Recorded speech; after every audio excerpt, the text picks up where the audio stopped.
Assalomu alaykum barchaga. Mana bugun 7-iyun 2025-yil terim jarayonidamiz va daraxtlarni eng ichki qismida turibman va bu yerdan sizlarga mevalarni ko'rsatishim mumkin. Ko'rganingizdek, mevalar juda yirik, hosildorligi yaxshi, mazalari zo'r. Faqatgina bu yerda bitta muammo, chirish holati juda ko'p. Mana bunday ko'rganingizdek nuqtadek holi bor ham sartarovkaga qo'shilmaydi. Ikkinchi sort gilos bu yerda hech kim sotmas ekan, hech kim olmas ekan.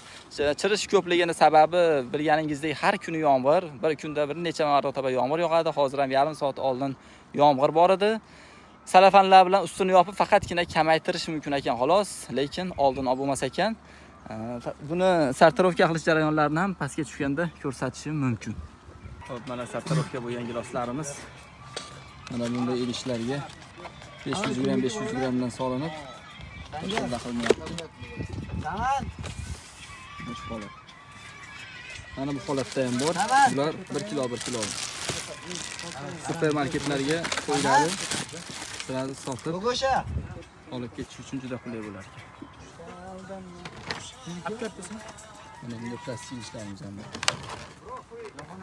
Yarim kilo so'm.